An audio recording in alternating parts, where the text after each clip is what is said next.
마가복음 16장 15절부터 20절까지의 말씀입니다. 저와 여러분이 교독하도록 하겠습니다. 제가 먼저 15절 읽겠습니다. 예수께서 제자들에게 말씀하셨습니다. 너희는 온 세상에 나가서 모든 사람에게 복음을 전파하라.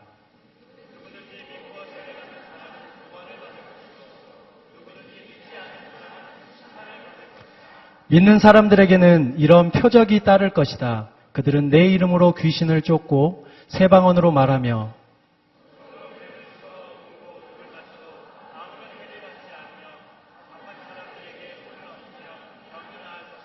주 예수께서 그들에게 말씀하신 후에 하늘로 들려 올라가셔서 하나님의 오른편에 앉으셨습니다. 함께 읽겠습니다. 그리고 제자들은 곳곳에 다니면서 복음을 전파하는데 주께서 그들과 함께 일하시고 표적들이 나타나게 하셔서 그들이 전하는 말씀이 사실임을 확증해 주셨습니다. 아멘.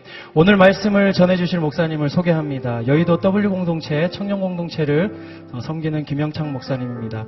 사명을 품으라라는 제목의 말씀으로 우리에게 말씀해 주실 때 큰 은혜 받으시고 우리 나오실 때 큰 박수로 우리 환영하겠습니다.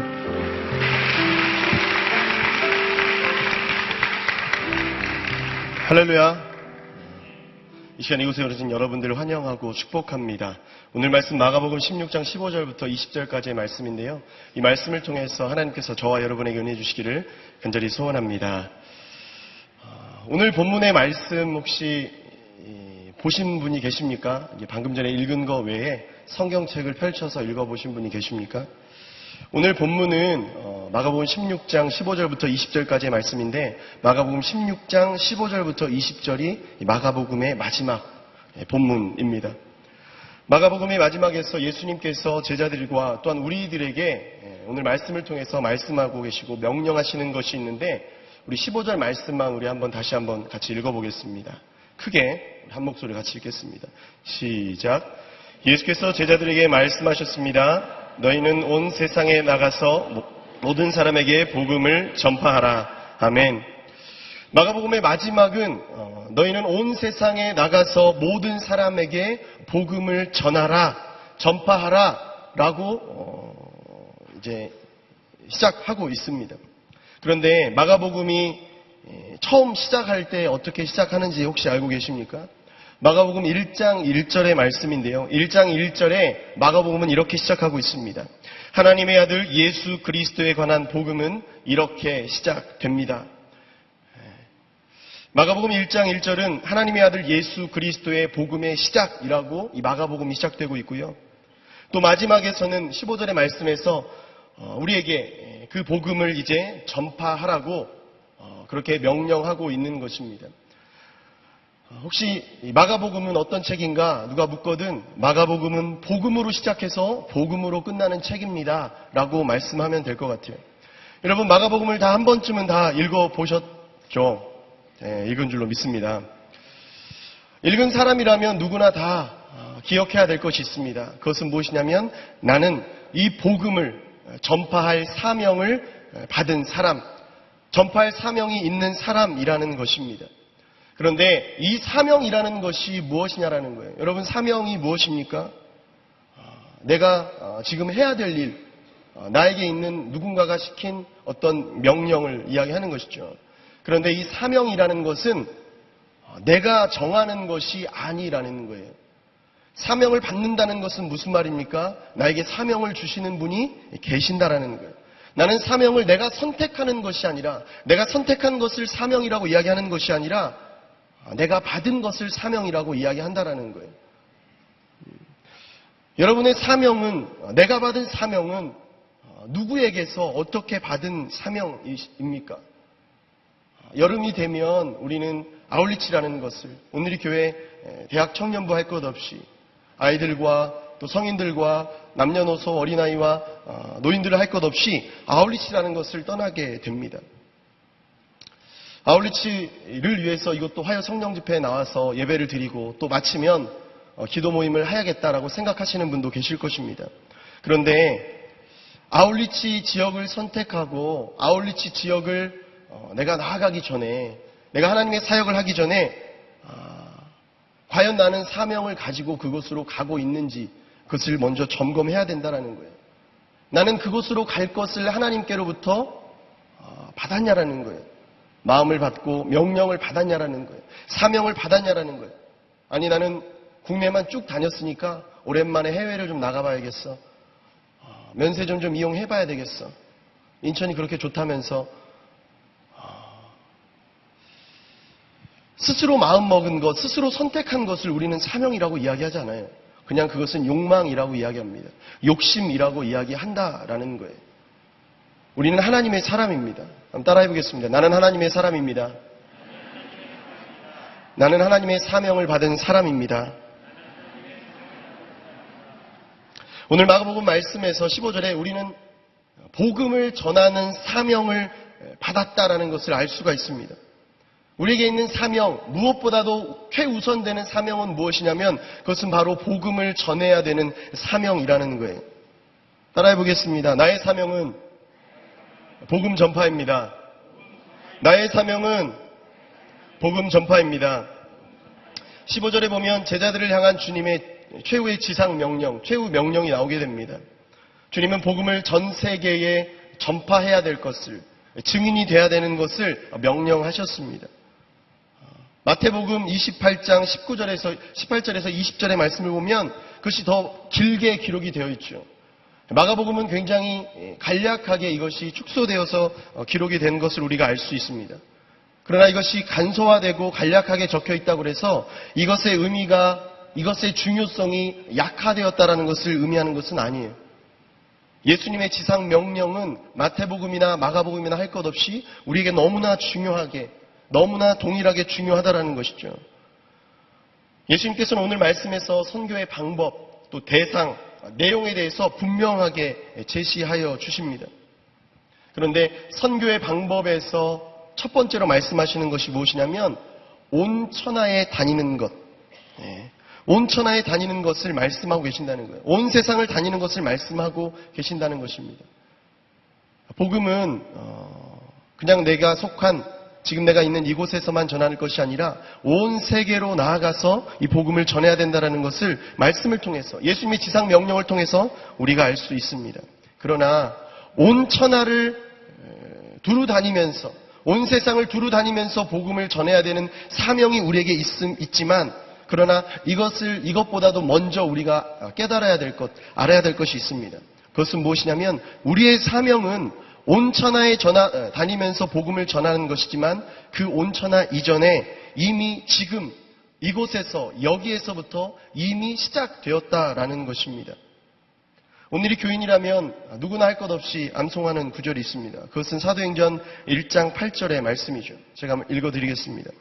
그러나 성령께서 너에게 오시면 너희가 권능을 받고 예루살렘과 온 유대와 사마리아와 땅끝까지 이르러 내 증인이 될 것이다. 성령이 우리에게 임하게 되면 이제 복음이 전파되는 것에 대해서 권능을 받고 나서 예루살렘과 온 유대와 사마리아와 땅끝까지 이르러 이제 그것이 전파되는 이 범위를 이렇게 쭉 이야기하는 것. 이 말씀을 우리가 다 알고 있습니다. 복음을 전하는 사명, 복음을 전파해야 되는 사명은 제가 서두에 말씀드렸지만 받는 것이라고 이야기했습니다.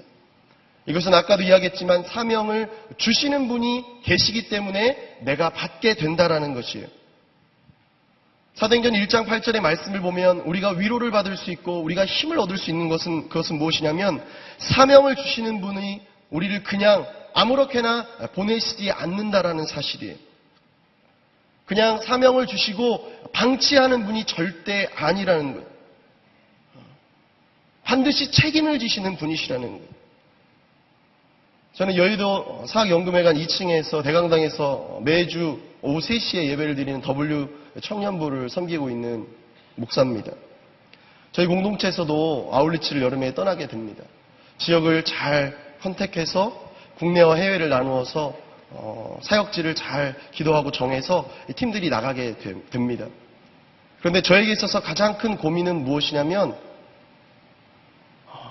내가 책임질 능력이 없다는 것이 가장 큰 고민이에요. 사역지를 정했고 하나님께서 주신 마음으로 나갈 것을 선포했는데 경제적인 문제는 제가 어떻게 책임을 못 지겠는 거예요. 그렇다고 제가 가만히 있겠습니까? 그래도 공동체의 담당 목사인데 제가 이렇게 생겼어도 주일에 설교하면 사람들이 굉장히 이렇게 잘 쳐다봐줘요. 별 볼 일 없게 생겼어도 그래도 우리 목사님 이러면서 쳐다봐 주더라고요. 근데 그렇게 보는 저희 아들 5살짜리 아들처럼 저를 믿고 쳐다보는 그들의 눈빛 때문에 책임질 수밖에 없는 거예요. 아울리치 플로잉을 막 사람들에게 요청하고 간지를 만들어서 제작해서 막 돌리고 안 되면 내 사비를 털어서라도 보내줄 테니까 걱정하지 말고 기도하고 잘 준비해라. 사람인 그냥 일개 목사도 내게 속한 양들을 보낼 때 그냥 보내지 않는다라는 거예요. 될 수 있으면 은혜가 많은 지역으로, 될 수 있으면 힘들어도 하나님께서 보내신 지역으로 보내기 위해서 굉장히 노력한다라는 것이죠. 여러분, 저만 그러는 것이 아니라 하나님은 더욱더 그러하시다라는 거예요. 하나님께서는 우리에게 복음을 전파하는 사명을 주시는데 그냥 절대 방치하시는 분이 아니시라는 거예요. 사명을 주시는 그 순간부터, 내가 사명을 받은 그 순간부터 지금 여기 내가 있는 이곳에서부터 이미 일하고 계시는 분이 바로 아버지 하나님이시라는 거예요. 그리고 우리가 그것을 전파할 것을 지금도 원하고 계시고 기다리고 계신다라는 거예요. 아우리치를 가는 청년들을 볼 때 안타까운 것이 있습니다. 그것은 무엇이냐면 아우리치 지역을 정해서 이제 떠나게 되는데 이곳에서는 그냥 그럭저럭 준비를 하고 그곳에 가면 그곳에 계신 하나님이 나에게 은혜를 주실 것이다 라고 생각하는 분들이 꽤 많이 있다는 것이죠. 그러나 그런 분들에게 제게 말씀드리고 싶은 것은 무엇이냐면 아울리치에 가서 은혜를 받고 그곳에서부터 나의 사명이 시작된다라고 생각하지 말라는 거예요. 하나님께서 나를 보내시는 그곳은 내가 그곳으로 가기로 사명을 받은 순간부터, 결정한 순간부터, 아멘이라고 순종하기로 결단한 순간부터 이미 하나님께서는 이미 우리 가운데 일하고 계신다라는 거예요. 그곳에서만 일하는 것이 사명이 아니라 이미 이곳에서 나와 함께 하시고 나에게 사명을 주시는 주님과 동행하는 것이 이미 나의 사명이고 이미 시작된 나의 사명이라는 것입니다. 사역을 준비하고 계시는 분이 있고 사역을 나갈 것을 기도하고 계시는 분이 계시다면 꼭 기억하십시오. 준비하는 순간부터 내 사역은 시작되었다라는 거예요. 결단한 순간부터, 내가 순종하기로 기도한 순간부터 나의 사명은 시작되었다라는 거예요. 이미 하나님께서는 나와 동행하고 계시고 일하고 계신다라는 거예요. 오늘 말씀에서 사도행전 1장 8절의 말씀에서 예루살렘과 온 유대와 사마리아와 땅끝까지 이르러 내 증인이 되라. 오직 성령이 너에게 임하면 너희가 권능을 받고 예루살렘과 온 유대와 사마리아와 땅끝까지 이르러 내 증인이 되라는 사명을 주셨는데 여러분 예루살렘을 한번 생각해 보십시오. 예루살렘은 제자들이 실패를 한번 경험했던 장소예요. 사마리아라는 곳은요 이방인들이 사는 거리낌의 장소예요. 땅끝이라는 것은요 한 번도 가보지 않은 미지의 장소예요. 그러나 주님께서 우리에게 지상 명령을 하실 때 사명을 주실 때 말씀하시는 것은 무엇이냐면 장소를 따라서 복음을 전하라고 말씀하시는 것이 아니라 사명을 따라서 복음을 전하라고 말씀하고 계신다는 거예요.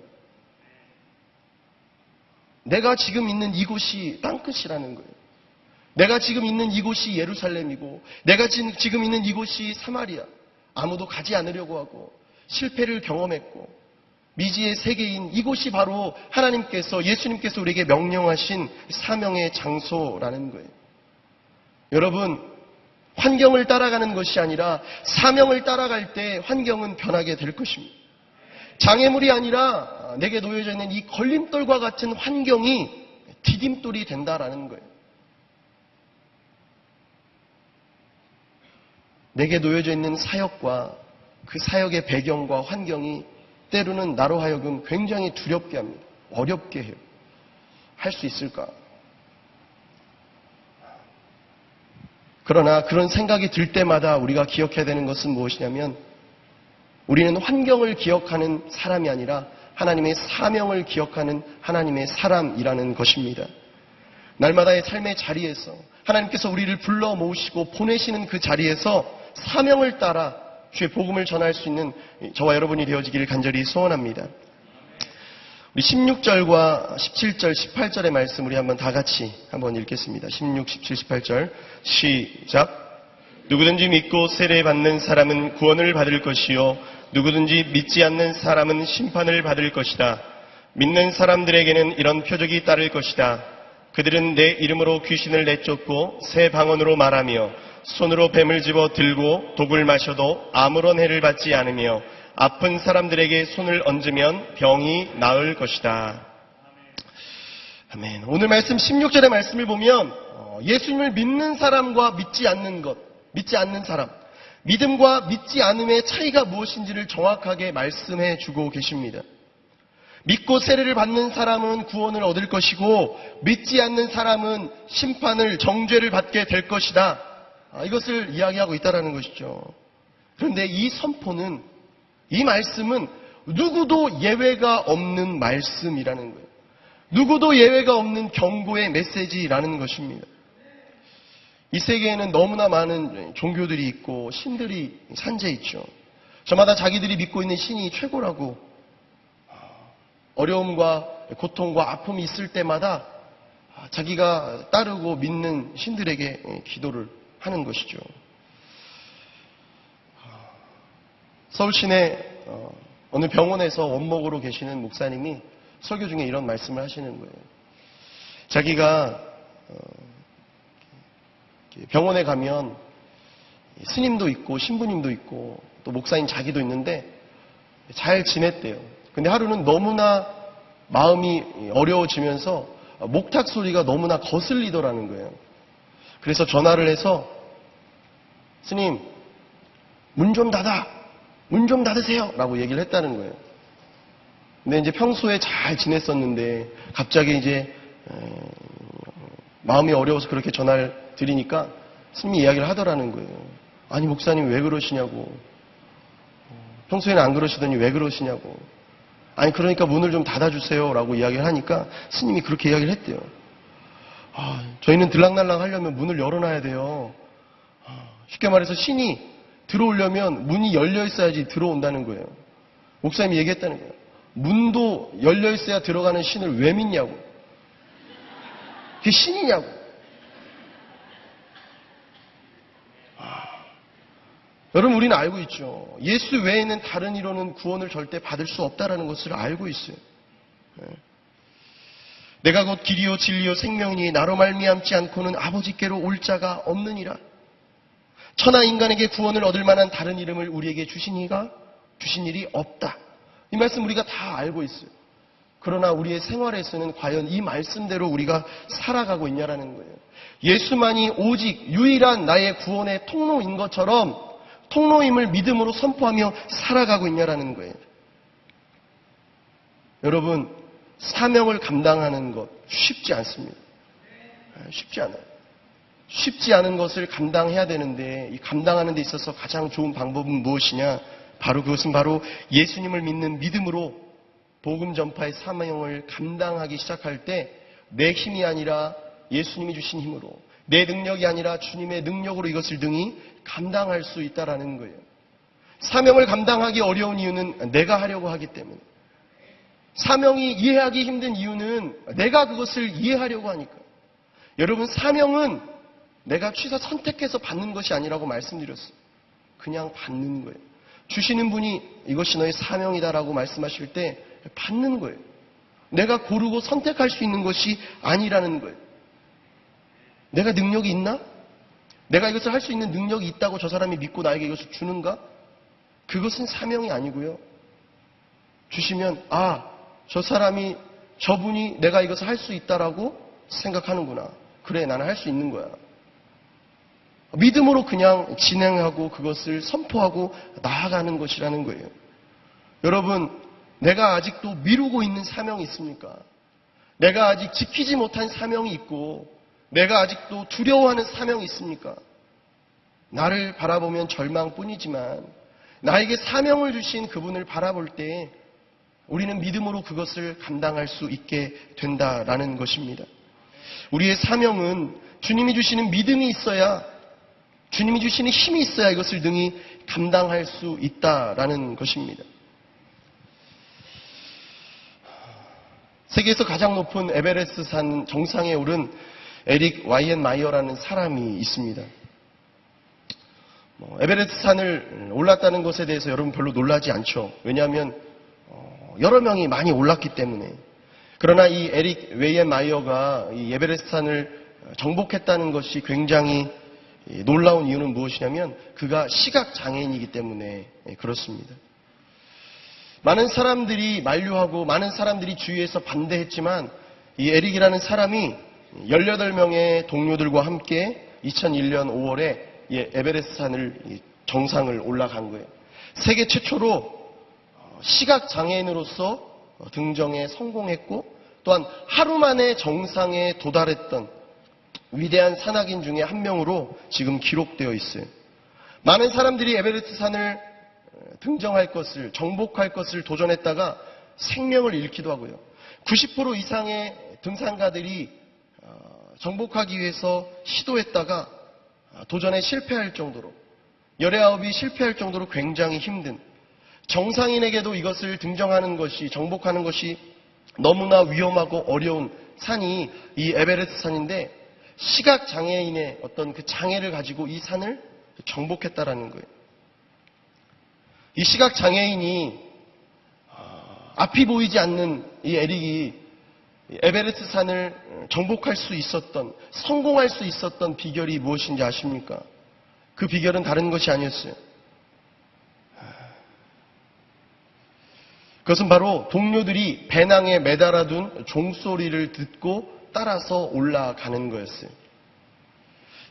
산소 결핍이 있고 눈사태가 벌어질 수 있고 언제 떨어질지 모르는 얼음 덩어리가 있고 천길 낭떠러지가 있었지만, 그리고 올라가지 못할, 정복할 수 없는 수많은 장애물들이 그의 앞에 있었지만 그가 성공할 수 있었던 비결은 무엇이냐면 동료의 배낭에 묶여있는 그 종소리, 그 종소리를 따라갔을 때 그가 성공할 수 있었다라는 거예요.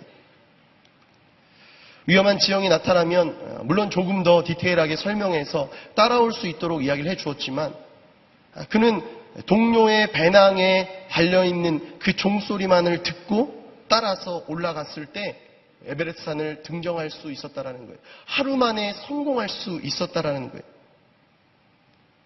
저는 사실 이것에 대해서 굉장히 조금은 알고 있습니다. 제가 작년과 올해 중국으로 아우리시를 가는데 굉장히 높은 고산지대로 땅밟기를 하러 갑니다. 제가 올라가는 산의 높이는 4,700m입니다. 별로 안 놀라시죠? 정글의 법칙에서 달인이라고 이야기하는 모 코미디언이, 개그맨이 정글의 법칙인 히말라야에서 고산병에 걸려서 내려왔던 높이가 2,700m예요. 4,700m까지 작년에도 올라갔다 왔고 올해도 올라가려고 준비를 하고 있습니다. 근데 제가 이것에 작년에도 성공할 수 있었고 올해 또 도전할 수 있는 이유는 무엇이냐면요, 저와 함께하는 선교사님이 계시기 때문에 그렇습니다. 저 혼자 가면 길 잃어버리죠. 곧 만나서 뜯겨 죽을 수도 있습니다. 그렇지만 힘을 내서 올라갈 수 있는 이유는 선교사님이 가라 그러면 가고요, 멈춰라 그러면 멈추는 거예요. 여러분 3,000m 이상 올라가게 되면 산소 결핍이 오기 시작합니다. 심장이 빠르게 뛰기도 하고요, 고산병 증세로 감기 몸살, 오한증을 앓기도 합니다. 그런데 여러 가지 장애물들, 여러 가지 올라가지 못할 어려움들이 있지만 내가 끝까지 올라갈 수 있었던 비결은 무엇이냐면 선교사님의 말을 듣는 거였어요. 한 200m 걸어갔다가 자 휴식 그러면 쉬는 거예요. 200m 올라가고 한 5분 쉬어요. 그리고 다시 오케이 그러면 또 올라가는 거예요. 또 200m 올라가고 또 쉬는 거예요. 그것을 계속적으로 반복해요. 저는 막 뛰어 올라가면 저 정상이 보이기 때문에 올라갈 수 있을 줄 알았어요. 나름 체력에 자신이 있다고 생각했기 때문에 한번 뛰어봤어요. 근데 한 300m쯤 뛰어서 올라가니까 머리가 어지러지하면서 쓰러질 지경에 이른 거죠. 제 체력을 믿고 내 힘을 믿고 저를 이끌어 주시는 분을 믿지 않고 제 마음대로 하니까 결국에는 굉장히 어려워지더라고요. 여러분, 이 에릭이라는 사람 성공할 수 있었던 것은 무엇이냐면요. 또 제가 성공할 수 있었던 것은 무엇이냐면 다른 사람이 보기에는 굉장히 하찮아 보일 수 있어요. 별것 아닌 것처럼 보일 수 있어요. 그러나 그것을 믿을 때에 능력이 나타난 거예요. 그것을 따라갈 때에 결과물들이 나타나기 시작한다는 거예요. 여러분, 사명이라는 것은요, 내 능력으로 올라가는 것이 아니에요. 내 능력으로 나아가는 것이 아니에요. 순종하면서 따라가는 것이 사명이라는 거예요. 내 힘으로 할 수 있는데 왜 그것을 사명이라고 합니까? 아니에요. 내 힘으로 할 수 없기 때문에 그것을 해야 되기 때문에 사명이라고 이야기하는 거예요. 에릭이라는 사람은 13세 때에 이미 시력을 완전히 잃어버렸던 사람이에요. 많은 사람들이, 자신의 친구들이 이성교제에 빠져 있을 때 이 사람은 깊은 어둠 가운데 빠져 있었어요. 2년 뒤는 시력을 잃은 뒤에 2년이 지나고 나서는 어머니도 교통사고로 돌아가셨대요. 어린 나이에 장애인이 되었고 부모도 잃어버린 이 청년, 이 어린아이는 사실 인생을 포기할 수 있는 너무나 많은 조건과 환경들이 놓여져 있어요. 그리고 이 에베레스트 산을 올라가지 않을, 실패할, 아니 시도하지 못할 여러 가지 장애물과 걸림돌들이 너무나 많이 있었어요. 너무나 많이 가지고 있었어요.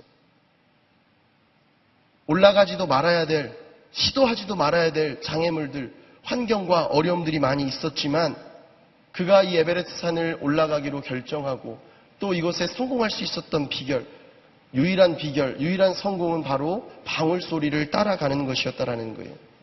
눈이 잘 보이는 사람에게는, 장애가 없는 사람에게는 이것이 아무것도 아니겠지만 맹인에게는 이 방울소리가 자신의 생명과 같은 것이거든요.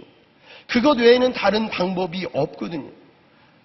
하찮은 방법처럼 보이지만 이 에릭에게는 누구보다도 가장 최고의 방법이었다라는 거예요. 여러분, 우리도 마찬가지예요. 내게 주신 사명이 있습니다. 하나님이 나에게만 주신 사명이 있어요. 근데 이 사명은 내가 이 사명을 지키지 못할 조건들을 너무나 많이 가지고 있다는 것을 내가 발견하게 합니다. 그리고 하지 말아야 될 이유들도 너무나 많이 있어요. 이 사명을 내가 내려놓아도 된다라고 내 스스로 생각할 수 있는 이유들이 너무나 많이 있어요. 근데 여러분, 하나님이 우리에게 주시는 사명은요, 내가 내려놓아야 되는 이유가 많다라는 그것으로 절대 합리화될 수 없고 정당화될 수 없다라는 거예요. 왜? 그것은 바로 단 한 가지의 가장 심플한 성공할 수 있는 방법이 있기 때문에 그렇다라는 거예요. 아무리 내가 실패할 수밖에 없는 상황이 많이 있다고 해도 한 가지 성공할 수 있는 방법, 그것은 바로 예수 그리스도를 따라가는 방법이라는 거예요. 내 사명을 주신 분이 바로 예수님이시고 이 사명을 책임지시는 분이 내가 아니고 바로 예수님이라는 것을 믿음으로 선포하며 따라갈 때 나는 성공할 수밖에 없다라는 거예요. 여러분, 세상 사람들이 아무리 뭐라 한다 할지라도, 세상의 어떤 사람들이 그것은 잘못된 것이라고 이야기한다 할지라도, 하찮은 방법이라고 이야기한다 할지라도 하나님의 사람에게 있어서는 예수 그리스도가 최선의 방법인 거예요.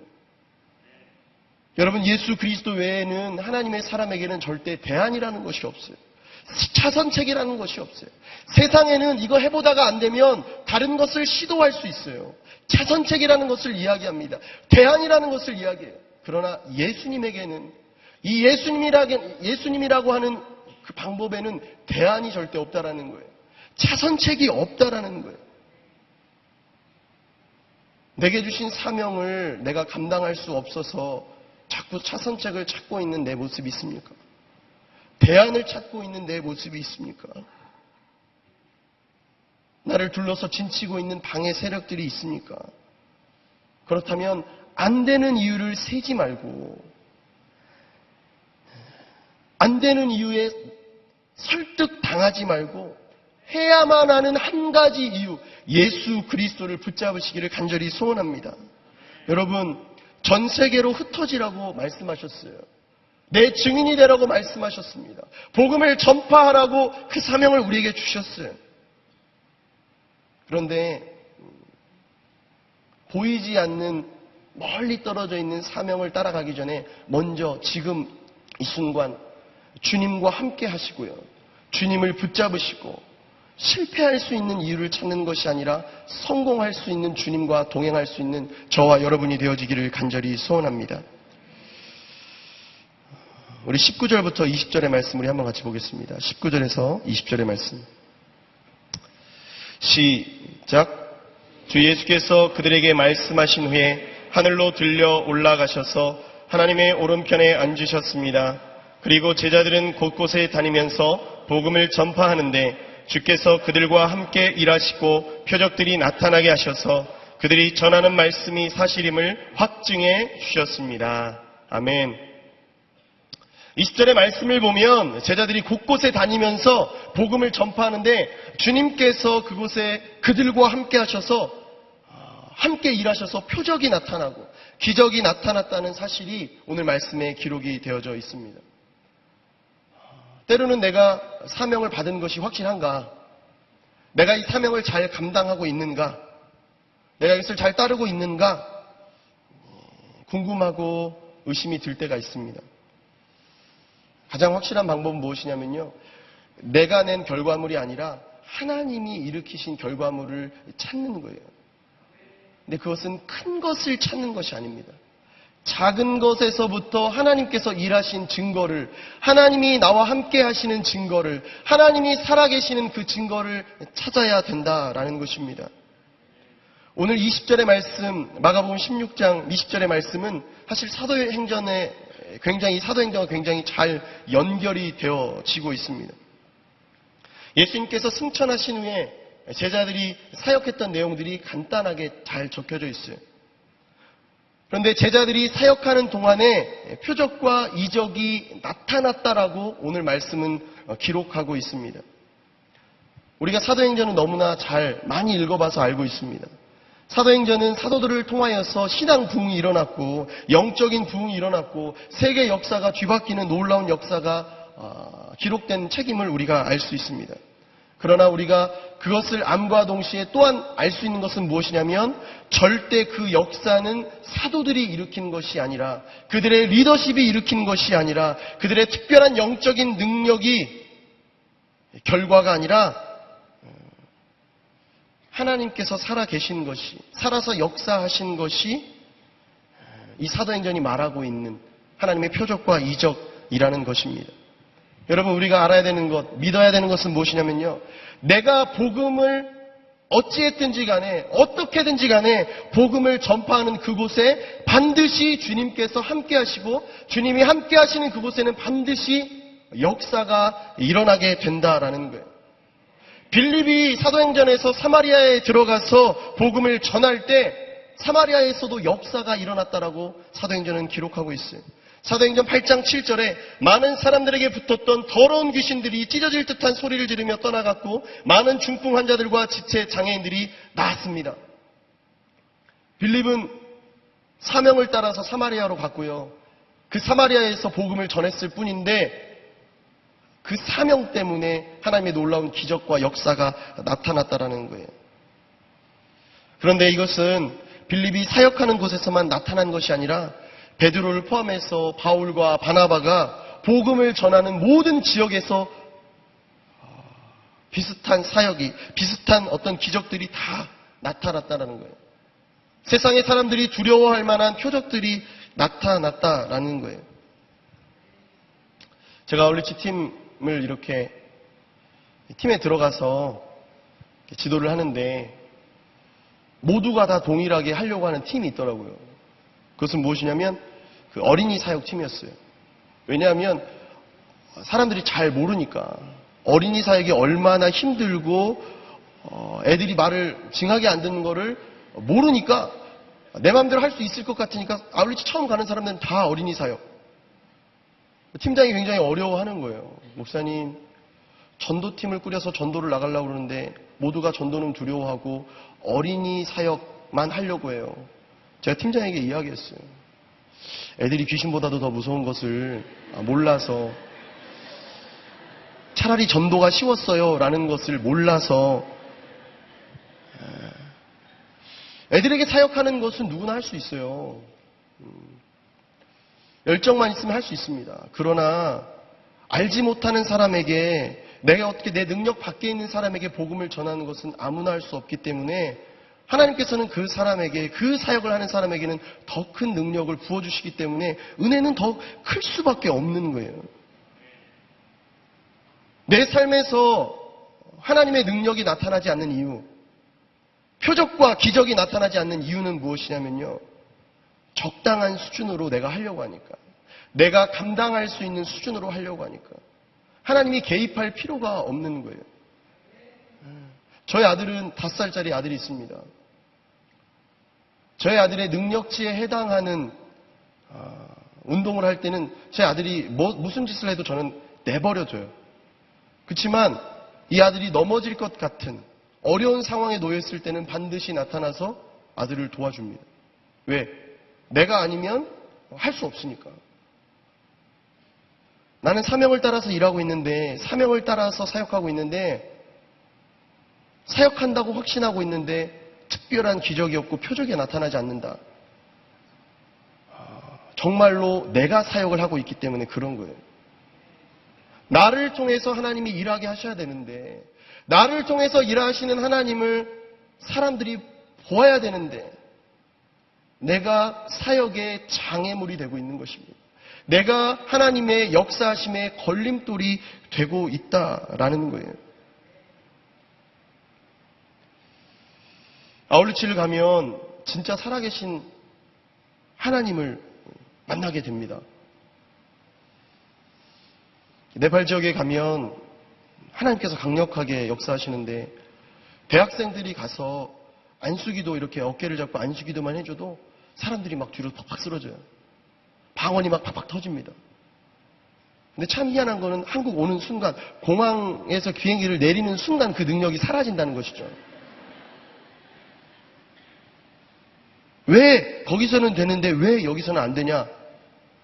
거기서는 그걸 봐야지만이 사람들이 믿으니까. 여기서는 또 안 되는 이유가 있어요. 하나님이 하려고 해도 내가 장애물이야. 하나님이 하려고 해도 내가 내 수준에서 그냥 멈춰버리는 거예요. 하나님이 나타나고 싶어도 나타날 수가 없어요.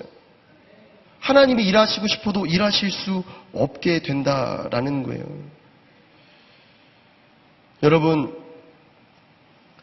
하나님은 우리가 적당한 수준에서 사명을 받아서 적당한 수준에서 그 사명을 감당하는 것을 원하고 계시지 않습니다.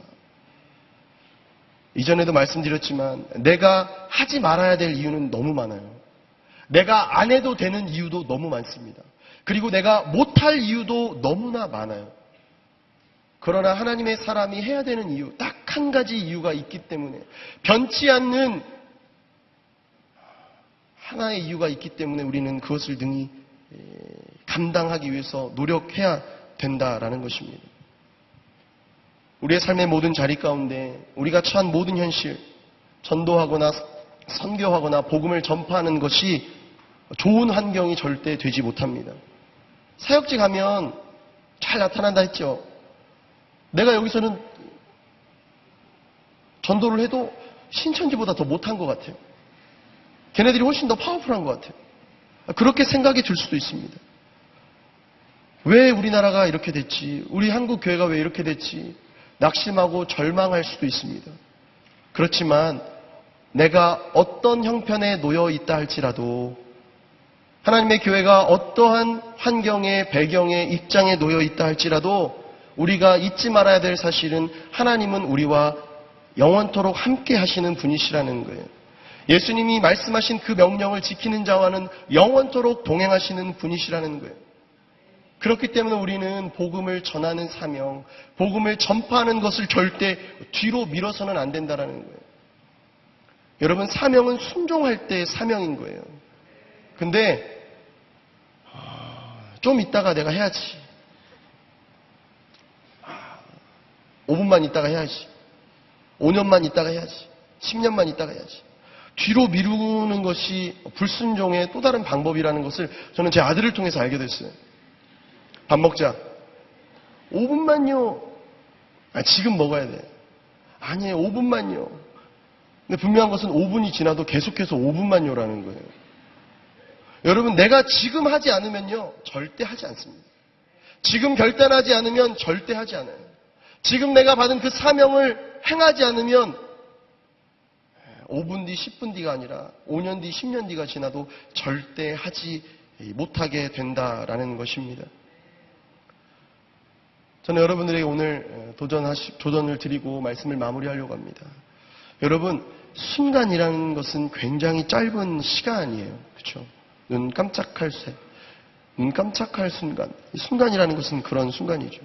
그러나 이 순간이 영원한 시간으로 변화되기도 한다라는 거예요. 그것은 어떻게 변화되는가? 믿음으로 변화된다라는 거예요. 지금 이 순간에 믿음으로 결단할 때, 믿음으로 그 사명을 받을 때, 고민하던 것들을 다 내려놓을 때, 이 짧은 순간이 영원한 은혜의 시간으로 변화된다라는 것입니다. 목사님, 나도 결단하고 싶어요. 나도 이 순간을 영원한 은혜의 시간으로 변화하고 싶어요. 변화시키고 싶어요. 근데 나한테는 너무나 큰 문제가 있어요. 내가 해결할 수 없는 문제가 있어요. 여러분, 문제는 어제도 있었고요, 오늘도 있었고요, 내일도 있을 예정이에요. 하나님이 인간을 만든 뒤로 문제 없는 인간이 없고요, 문제 없이 살았던 적이 없어요. 문제는 내가 이것이 문제라는 것을 이해하고 내가 이것을 해결할 수 있을 때 이 문제가 나에게 있어서 사라지고 없어지는 것이 아니라 하나님의 사람에게 있어서는요, 하나님의 임재가 경험되는 순간 문제는 사라지게 돼 있다는 거예요. 여러분, 지난주 요나의 말씀 들으셨죠? 요나가 이 물고기 뱃속에서 죽을 수밖에 없는데요, 그 물리적인 환경이 너무나 힘들었어요. 5절 말씀 보셨죠? 2장 5절 말씀. 해초가 내 머리를 감쌌다고. 머리가 물미역이 된 거죠. 그렇게 힘든, 악취가 나고 숨을 쉬기 힘든 상황 가운데 놓여 있었지만 그것이 너무나 힘들고 어려운 상황이었지만 요나는 하나님이 나와 함께 하고 계시다라는 것을 알게 되고 하나님의 임재를 경험하게 된 순간에 물고기 뱃속이 전혀 문제가 되지 않은 사람이었어요. 할 수 없는 문제들, 내가 니네로 갈 수 없는 이 모든 상황이 문제가 되지 않는 사람이 되었다라는 거예요.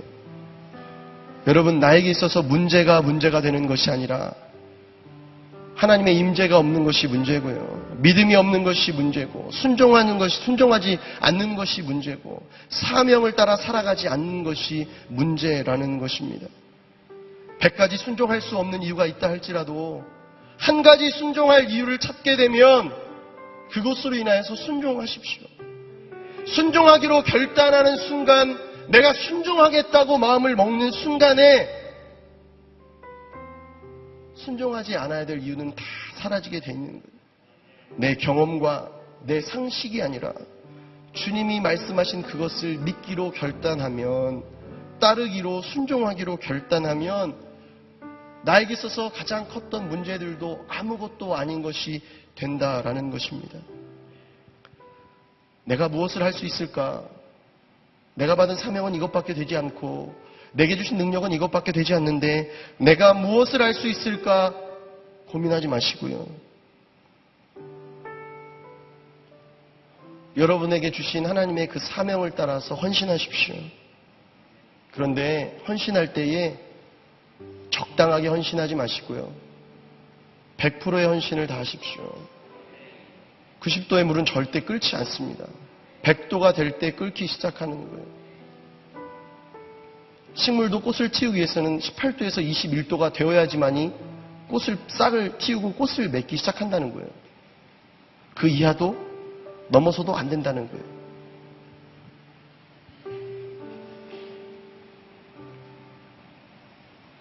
하나님께는 90%를 헌신한 100명의 사람보다 100%를 헌신한 한 명이 더 소중한 거예요. 90%를 헌신한 100명에 끼는 것이 아니라 그 속에 들어갔다고 해서 안도하고 기뻐하는 것이 아니라 100%를 헌신한, 다른 사람들이 그것은 하찮은 방법이야, 그건 네가 실수한 거야, 그것은 네가 손해볼 짓이야, 미련한 짓이야 라고 이야기한다 할지라도 100%를 헌신한 그 한 사람, 하나님이 찾으시는 그 한 사람, 사명을 품고 날마다 주님께 순종하며 나아가는 그 한 사람이 저와 여러분이 되어지기를 간절히 소원합니다. 이 시간 우리 한번 간절히 기도하며 나가도록 하겠습니다.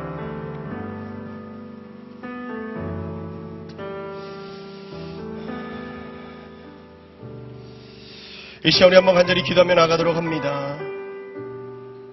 이 시간 우리 한번 간절히 기도하며 나갈 때 여러분, 사명이라는 것은 내가 선택하는 것이 아니라고 이야기했습니다. 나는 사명이라는 것을 받는 존재예요. 하나님은 나에게 말씀하시고 나는 그것을 듣는 존재입니다. 하나님은 나에게 명령하시고 나는 그것을 순종하는 존재입니다. 하나님은 나에게 사명을 베푸시고 나는 그것을 받아들이는 존재입니다. 할 수 없는 이유를 찾는 것이 아니라 못할 수밖에 없는 상황을 만들어가는 것이 아니라 하나님, 내게는 할 수 없는 것이 이만큼이나 있지만 해야 되는 이유, 주님이 나에게 주신 명령이 있기 때문에, 사명이 있기 때문에 믿음으로 주 앞에 나아갈 수 있는 거룩한 사명자가 되어지길 간절히 소원합니다.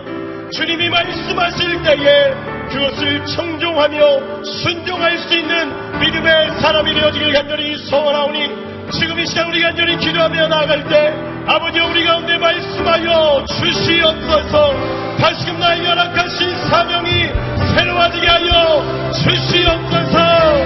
잊어버렸던, 힘이 져갔던 나의 소명과 사명을 다시금 불러 일으켜 주시옵소서. 우리가 줄 놓고 간절히 기도하며 나아갈 때